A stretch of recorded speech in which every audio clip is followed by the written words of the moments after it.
I hate you so much. So look, what you've been playing? We're doing a little combo. What you've been playing? A little bit to get out of here and to get into this raid, right, Dalan? We get into this raid. Plus, I don't know. I don't think Dale didn't get his Gran Turismo 7. I'm sorry to bring it up, Dale. Oh man, you're about to cry over that one for him. Target screwed. He's sad for you, Dale. I'm sad for you, man. But I will say, if you guys want to type in kind of what you've been playing in the meantime a little bit, but I did play the Kirby's. I think it's called Forgotten Land, right? The open world. Oh, the demo? Yeah, they did open world stages, which right off the bat, they're straight up lying to us. Kirby and the Forgotten Land. Yep, that's exactly what it is. You can't see it, but right off the bat, they're lying to you. It is not open world at all. They are referring to open world as, because I think for the most part Kirby games have been like 2D, right? So it's they 3D world it. If you guys played the Super Mario 3D World game, they allowed you to roam into the background. That's why they're so tricky about that open world stages. And I'm like, wait. And I saw people on Twitter, they're like, stages? I thought this was open world. It is not. It is Super Mario 3D World. So just so it's on wax, Kirby, the Forgotten Land, I think is the name, has lied to you. Besides that, though, I kind of like it. This is Kirby 3D World, right? Yeah, it's Kirby 3D World, which is what they should have called it, but probably Nintendo has a trademark on it or whatever. Dalan, that's the bait. I gotta pick it up. I downloaded the demo, so I'll find out. Okay, went over Dalan's head. So Kirby's you cut out on me. I'm just what? Yeah, it does have 2 difficulty modes. It gives you Wild versus Spring Breeze mode. So Wild is supposed to be kind of a harder difficulty than the Spring Breeze mode, which is kind of the typical Kirby difficulty that you've experienced in the past. I didn't try that. I went for Wild mode, and let me tell you, that shit is not hard either. All right, it's just a little more challenging, but not really. Before I came on the podcast, I did try out the co-op mode. It's okay, but your co-op partner is not able to get all the moves. It's basically whoever's doing co-op with you has a sword attack and they can jump around with you.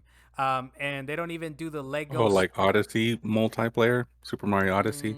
Yeah, kind of. Where like someone just controls the hat, kind of. Kind of, but you actually do have a character. So you are kind of attacking. You are able to attack. You're just not able to eat nobody. You can't become Kirby with the second player. You're just kind of a secondary. You have a sword. But other than that, I think I'm looking forward to it, man. I could use something not depressing. I could use something colorful. Is that mouthful mode like all it could have been, the mouthful mode? Look, just like the open world thing, they also lie to you about being able to eat everything in the world. There's really, like, per stage, there's one big real world thing you can eat. Like, the first thing you eat is Kirby, the car, right? So you're able to drive around. It's so stupid and wacky. I love it. It's great. Like, it's just so stupid that he's like, I'm on top of this real life car. So if you guys haven't seen a picture of that, I think I put it on one of the podcasts. So dumb, and I love it. The other thing that you can do in the demo is you can become a vending machine and spit out soda cans. And the other one is cone, safety cone, or Dale. What are these things called? The orange cone, or the orange cone. The orange cone. A traffic cone. A traffic cone. You can become a traffic cone. I'm asking English. I'm asking the civic engineer or civic engineer. Oh, we call them delineators. That is what I was looking for. Only you would know. Only you would know. Delineator.com. So, I'm pretty sure that's write that down. Okay? I'm pretty sure that's a podcast exclusive. That Kirby that's you can turn into a delineator. All right. I'll tell you when we launch this podcast, you need to put like the subtitles on somebody's screen. Delineator, just figure it out. So you can become a delineator as well. Delineator. I gotta say it like that, otherwise I will not pronounce it correctly. But yeah, I mean, I gotta look. It's trying to breathe. It's a playful kind of game, man, and I do like that they have the 2 different like difficulties. Don't be afraid of wild difficulty. It's not that hard, but it is a little harder. I was close to dying for like half a second at one point. I did not die, but I was close to at one point. So it's not Cuphead. It's Kirby. Yeah, it's not like Donkey Kong hardness, is it? Not really. No, was Donkey Kong hard for you?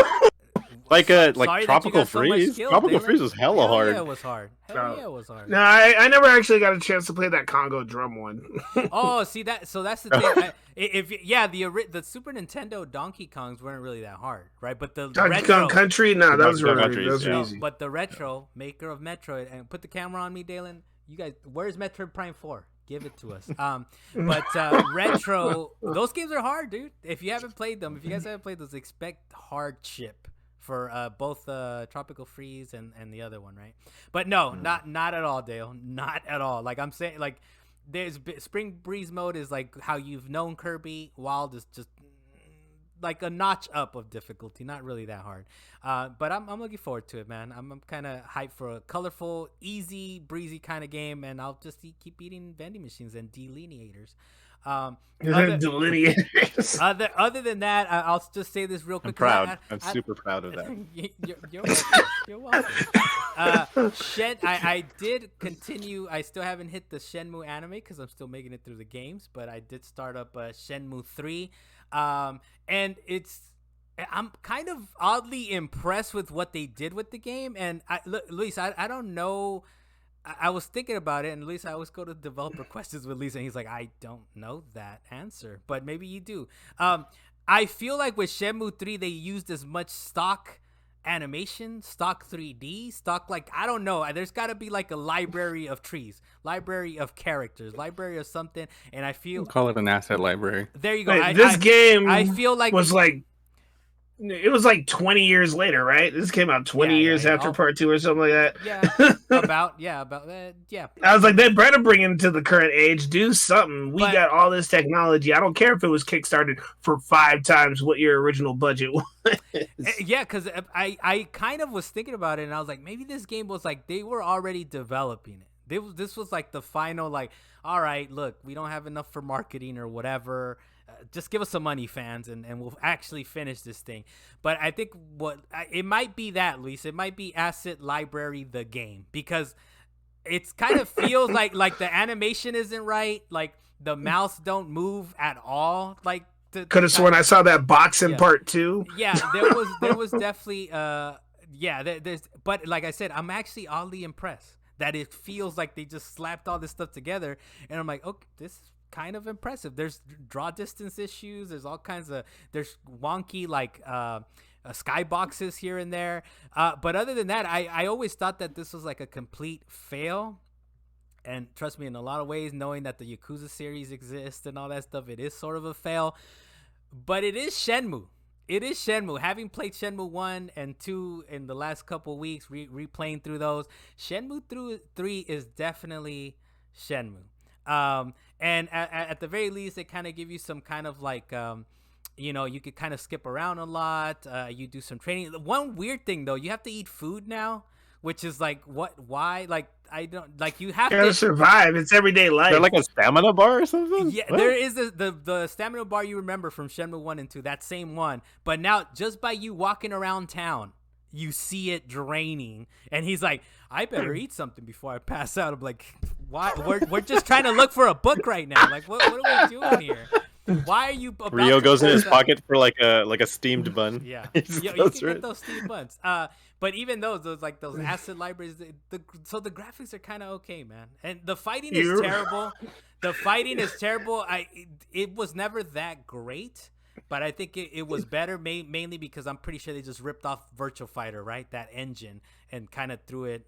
It wasn't that good of a version of Virtua Fighter, but it was still better than this. This is like you're swinging wildly, and that's kind of what you're doing. But I'm oddly, like, it has its charm to it. I think I mentioned it before, but this series still has its charm about it. You made me think of Stephen He in your description of how this was going down with this food thing. It's like, I just imagine your character just walking through a park and he just collapses in the middle of it. He just collapses. Just because you haven't eaten anything. He's not slowing down because he's hungry. It's not like his stomach is growling. No, he passes out when that number hits 0, and you're like, passed out from hunger? What? Emotional damage. Is Rio like diabetic now or something like that? They might as well give him like a glucometer or something, dude, to make sure. Hey, next game you're gonna have asthma. You better not lose your inhaler. My buterol. I will say, like I did try to push it to that. Like if you guys ever play The Sims, right? You throw people in a pool and take the ladder out, right? You guys have all done Oh, that. you trap them in a you Yeah, can yeah, trap yeah. them in a glass box and see who gets out. So as soon as Leave he's a like, crying baby next to them and the whole time. yeah, you torture them as much as possible. So as soon as I saw his stamina bar go all the way down, and he's like, I need to eat something or I'm gonna pass out. He doesn't actually pass out, man. He just keeps annoying you that he needs to eat something. I'm like, just pass out already. I want to know what happens when apparently your sugar level is low. Like apparently, Do you're your about to pass out. do your stats Why did change? they Do you have even any put that in issues there? fighting? What happens? It's so wacky, dude. And the thing is, you have to do it like if you get into fights, like that will drain your stamina bar. So and it won't come back. You have to eat. You have to eat something, and then you go to sleep, and you're like, okay, my stamina bar will be fine the next morning. Wait. No, it will not. It will not So- be fine. You could permanently drop your stamina bar. Yeah. No, not permanently. Just I was about to say you better eat and exercise properly in that game. Yeah, no, you better go hit the gym. When he's fighting, if the stamina bar drops all the way, does he bug you to eat? Like you have to eat mid no, fight or something you like do that? lose. You do lose at that point, right? Okay. But after the fight, if you still have a little bit of that stamina, it'll stay there. You know what I'm saying? Like it'll like eat something, please. And I'm like, damn it. I did already find a way to exploit the game. You gotta sell books. You gotta build a little collection, sell them, sell the skill set. So I'm good. Money wise, I'm good. I don't have to chop any wood for the time being. Anyways, but Shenmue 3, you guys might hear me a little bit more next week. I probably will have beaten it by then, but the Shenmue 3. I gotta get to see this show finally. Dale, we'll go to you, man. I know we talked about it earlier on the show. Elden Ring is kind of a big hit. You've been actually playing it, right? So I'm actually this is the furthest I've ever played like a Soulsborne game and not gotten totally stonewalled by it or like disinterested in it. So I'm happy I've gone 10 hours into it so far, which doesn't even seem like a lot considering how much people talk about how huge the game is. But I got to 10 hours into it and I got to Margit, and I was like, you know what? I'm gonna set this aside. I'm gonna go take a break for a couple of days, and I'll come back to him. It's like you just look at the monster, you're like, Oh, yeah, about that. I'm gonna go this way. I've seen you. I've seen plenty of you online. I'm gonna take a break from you, but I haven't had to play a lot. I haven't had a lot of time to play games this past week. But when I did, it was always Elden Ring, and I kept thinking about it. And it's a very good game. I could understand why people would call it Game of the Year, or why they would give it like 10s out of 10s. It might not be my Game of the Year because I'm like not all about this type of style of gameplay. But when was it? I really wanted to play the Tenchu franchise, the stealth assassin stuff. Yeah. And Those are the when games. and so there are parts of this Wrath game of where you Heaven. can stealth around. Yeah, dude, those games are awesome. And I was like, man, this is giving me the vibe of those games, going around camps and like stabbing fools in the back and like trying to assassinate them while trying to like hide. The little I played of Elden Ring, I played maybe about an hour, maybe two actually. I did enjoy that part. I was like, I'm gonna sneak up on these fools. It's not, but it helps that it's not Metal Gear Solid, right? Like Metal Gear Solid, you make a wrong step and the alarms go off and you're done. You might as well start stabbing everyone that you see. Well, I think the big thing about Metal Gear that sets that apart is the sneaking phase, or not the sneaking phase, the one where it goes in the yellow. They're like alerted, but they don't, but they didn't spot you. The caution phase? Yeah, the caution phase. That was a huge thing for Metal Gear.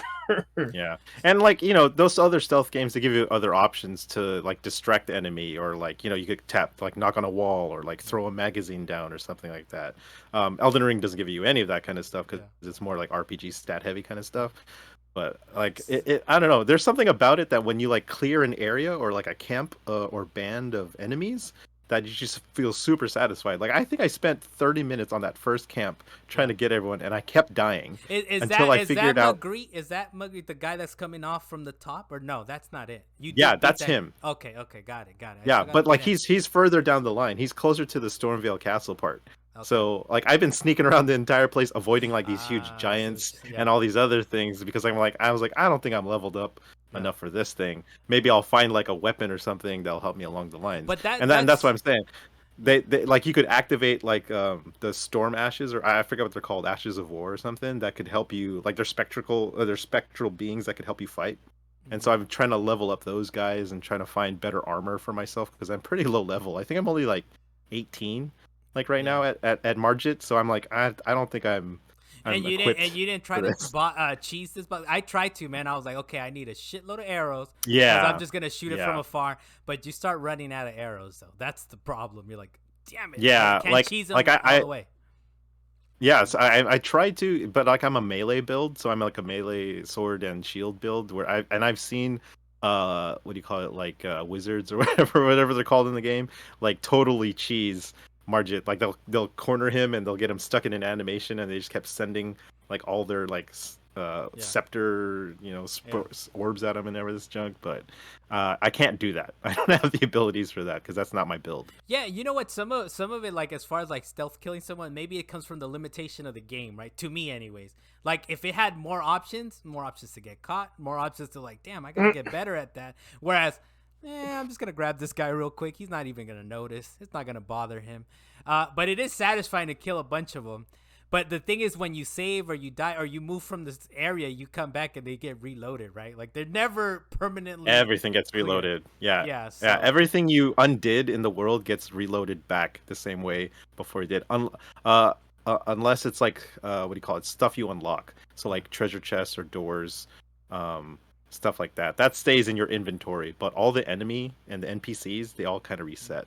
And do you get the sense that is kind of Breath of the Wild? I did hear like the comparison. A lot of people are like, "Oh, it's like Breath of the Wild. It's like exploratory." But I think it might be closer to what someone else was saying online. I forget who it was, but they said that it's actually maybe a little closer to the original Legend of Zelda, where you're just going It's in more like different that.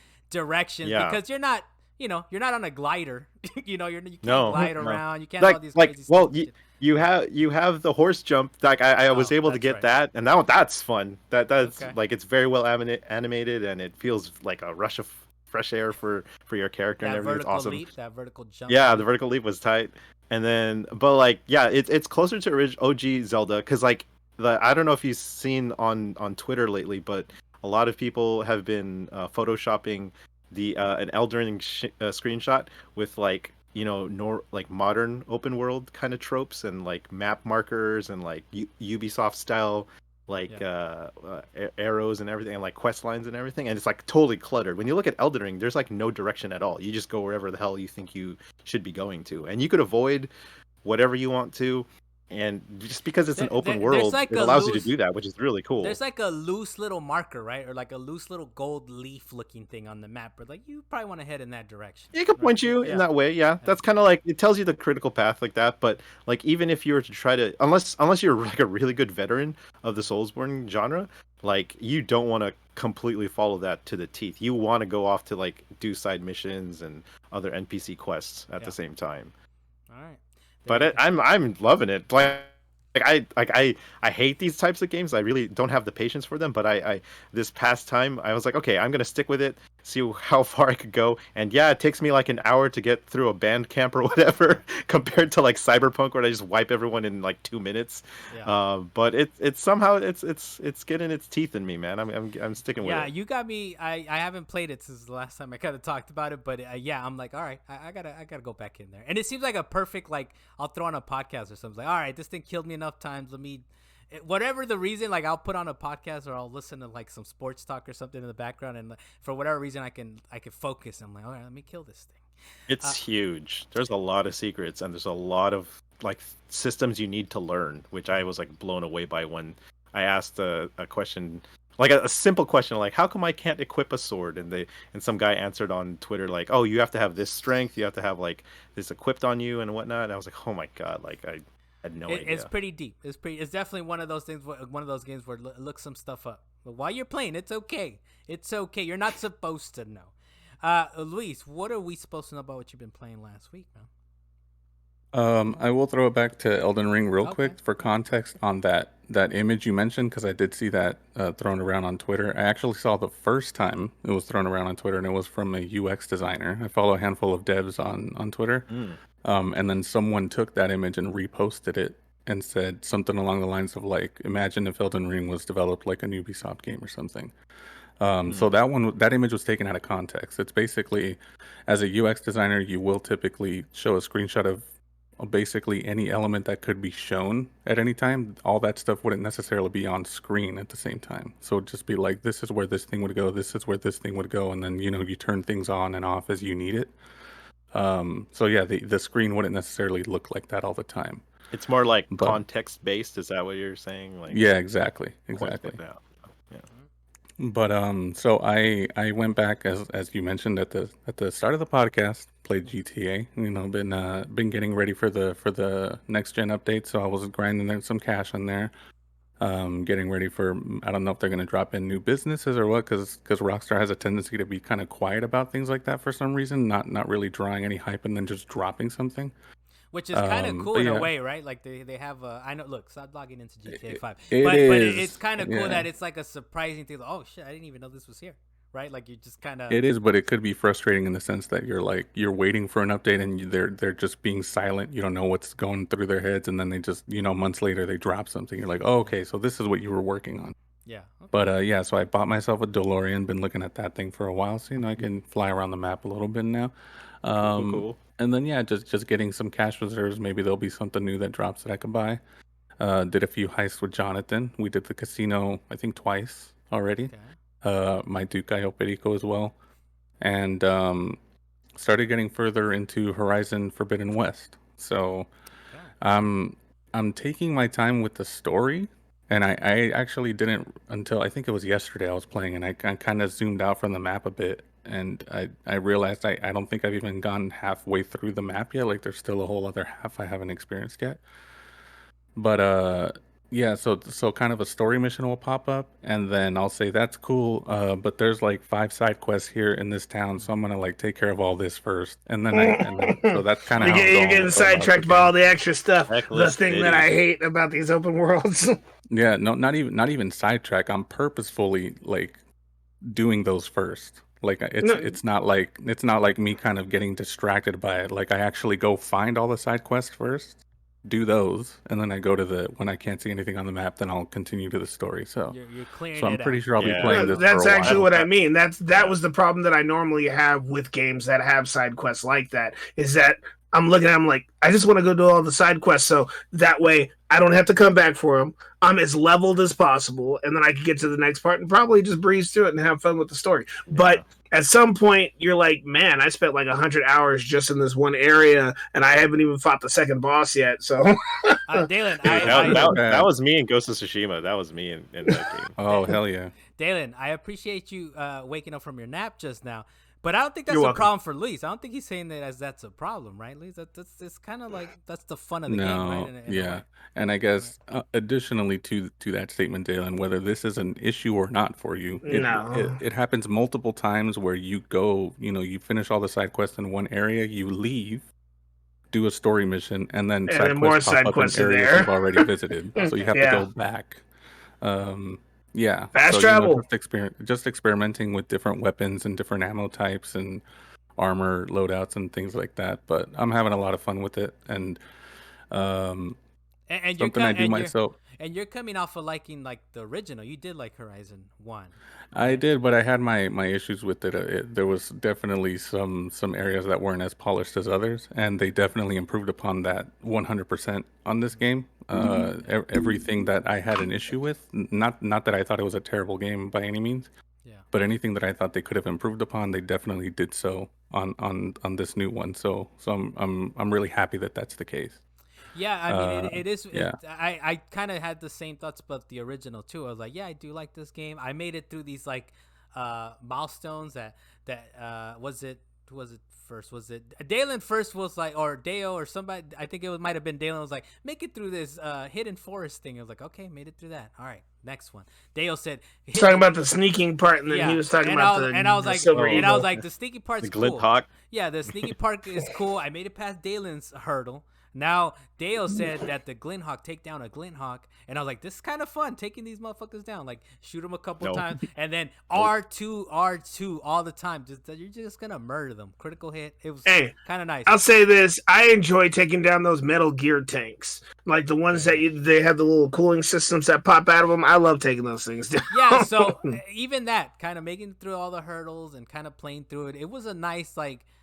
not exactly 100% frictionless experience, but it was a good experience. Mm-hmm. But even then, I was kind of like, oh, there's a bunch of stuff like that they could have improved on. And from what I have played from Horizon 2, they really have. So I'm glad to see that you, Lisa, are just kind of deep into it, right? And you're still seeing those Yeah, but improvements. one thing they, whether you think of it as an improvement or not, the difficulty, because like I said, I play pretty much every game on the hardest difficulty just to get the most amount of trophies on the first playthrough. But this game is definitely a lot harder than the first one. Like, there's a lot of scenarios with, regardless of what enemy it is, depending on where they hit you, it could be a one-hit kill. Like, I took out 4 machines or I took out whatever, and then one guy just hits you in the head, and you're like, "Fuck, I got to do the whole thing over again."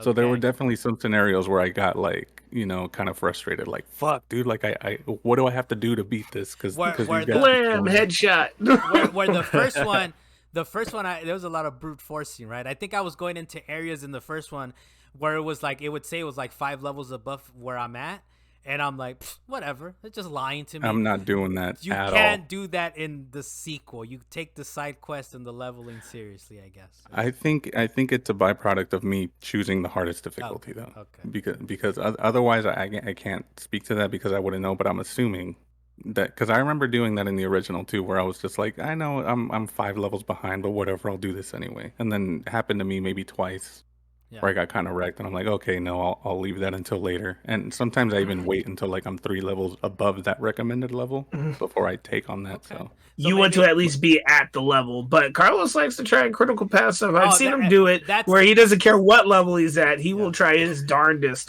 to That kill the boss 10 levels Leroy underneath. that is Jenkins. the drawback. That is the drawback to the critical path is that you will not be at level when you probably need to. What that means is I gotta glitch the enemy somehow. I gotta get past the boss somehow. Or like, okay, if I stab it this way, I'm gonna get him this time. that, or in I'm gonna get him this I time. stab it this way. Situation, then he'll actually go into upgrading his skills. He'll be like, okay, now I gotta upgrade all my skills. Oh yeah, That- this guy freaking, what was it? I want to say Dead Island. What's the game we have right now, Carlos? We got part 2 right Dying now. Light 2. Dying Light 2. Dying Light. Dying Light. This guy, he was running through everything, and then at some point he was like, "Man, why am I dying so much?" I was like, "Did you get the skill for this?" He was like, "Skill," and he went to the skill tree. Found out he had like 15 points that he could use. That is definitely my critical path strategy. Is I will go brute force, and at some point, I was like, what am I doing wrong? It's like, oh, let me actually open up the menu and like see what kind of things that I've accumulated. Now This I guy will went go through the it. game of Horizon Zero Dawn with the basic bow through like half the game. I really did. I didn't know about that precision bow until like 20 hours into that game. I was like, wait, I could have been critical, like hitting these bosses this whole time. I struggling. couldn't figure out how to get other ammos to unlock for a while. I didn't know that it came with the specific upgraded bows. Dude, at some point you can knock like 3 thing. arrows. Like I think that's the word that they use. You can Yeah, put you're 3 right. Yes, you're arrows, stack correct. them. And I was like, what? This is a game changer. I could have done this 10 hours ago and I had an easier time. But I'm probably for Horizon 2, I will do the same thing. And I think Horizon has even a deeper branching thing too, right? It really does. Yeah, there's a lot of different upgrade routes you can take for sure. Yeah. So Okay, well, I'm not there yet. I still got to go through Horizon Zero Dawn. I've been stuck with life behind me and chasing my tail. So I will definitely be hitting up Horizon on normal and still trying to go 5 levels above to areas, and I'll report back on that. But Dalan, just to kind of end the what you've been playing, I think it will be what you've been playing, so you guys will have realized some intros, outros that we will do after this because it did go long. Dalan, what have you been playing this past week? Uno. Played some Uno. That was I actually had fun playing some Uno for quite some time. It was in the middle of the night, and it was just like one of those perfect nightcap games. I was like, man, I miss playing these stupid little board games. I want to go back to Monopoly. I want to play Clue. I don't care that they're like little Clue? smaller games. Some Cluedo. I want to play. Which is like the best cross-platform game, right? Like you can be on not your unlike computer, Tetris on your phone, or. Yeah. Dalan, so we did play Oons the other day, and you dropped out at the correct time, man. That little rule thing that one of our friends, Ricky, he dropped The on 0-7. The 0 and 7, that shit prolongs the game unnecessarily, man. The fact that you can rotate the decks and switch them out we were playing for longer than it lasted for longer than it should have. The next And match I after had to you get dropped up in out. the morning, man, and I was happy leaving on a W. We kind of destroyed them. So who were we playing against? Ricky and somebody else. Yeah, Me, dude. yeah. Oh, it was you? Oh, damn. We Yeah. kind of destroyed you guys. I'm Me, sorry, me and Luis. so me and Luis were talking about it. It's like, how would we play Monops till like 3-4 in the morning? And I was like, look, first of all, I was freelance at the time. Now I'm like a county employee. And Luis, I think you were like unemployed at the time. I was right? 100% unemployed. Yes. And Dalan doesn't care. He will stay up all night. He doesn't care that he's working on 20 minutes of sleep. And then one of our other buddies, Prue, is also kind of stays up sort of late sometimes, right? So that's what was happening. I don't know if we return to those happy days, Dalan. It'll be kind of tough because I got to get some sleep around here. Man, there's times where I just don't get sleep. So what? Putting together one of our episodes, I didn't get any sleep that night. Had to work the next morning too. You found out what it is to put a show together here. I already knew. So other than that, then Destiny 2, right? We're kind of trying to hit up this raid for a little bit, right? Give it a couple hours. Yeah, we're definitely gonna try and hit up this raid. Man, that game is still very smooth, and it keeps me going back to it. They got the weekly things back up, and when you're not max level, that game is super fun. But when you hit max level, you're like, all right, I just got to help other people now. Now we're just grinding. Dale, don't be sad about Halo Infinite, man. Jump on the Destiny 2 bandwagon, dude. Yes, jump yeah. on the Destiny 2 bandwagon. You can join our clan. Yeah. We'll get you some. We'll get you leveled up fast. We will let you enjoy the story. Don't worry. We shut up during that time. Just tell us a cutscene or whatever. It's like, all right. It's still installed in my PlayStation right now. Like I did a Twitter poll on like what games should I uninstall for Gran Turismo 7, and so it was like Spider-Man Miles Morales, Spider-Man Remastered, Lost Judgment, and Destiny 2. And unfortunately, Destiny 2 was overwhelmingly the choice for a lot of people for me to uninstall that game. And I was like, why? And I responded. I responded to that vote, just came out. and I was like, Dale, don't listen to the Destiny haters, man. Yeah, delete whatever seriously. else, Spider-Man or whatever. I don't need Spider-Man. I finished that shit the whole time. Yeah, if you platinum did delete Spider-Man. I haven't touched Miles Morales since I platinum. I did everything. I did everything. I want to go back. But Dale, are you going to be playing after we're done tonight? Dalen, No. hey, that's fair. That's I very fair. I don't play games after. I gotta go sleep early. You're a proper adult, man. Like we're I'm over sorry. here just messing around. Yeah. We're over But here my just messing contractors, they wake up at 6 a.m., so I have to like keep up with them, and I'm around. like, Get oh. that sleep. So that's been what you've been playing for this week. Thank you guys for joining us. I'm Carlos Macias again. Make sure to like, subscribe, all that fun stuff. Dalan Kirkwood, thank you for joining us from up in the mountain. Derillium, what was that word? Delineator. Delineator. Dale Bloss, thank you for the new terminology, sir. We're glad we kind of figured that out. Hey, you gotta understand, Dale. Soapbox. I will ride those wheels I will ride that thing until the wheels fall. We're ready. I'm ready for that. That's why we're still here at 9, dude. And Luis Mendez on the wheels of steel. Thank you very much, sir.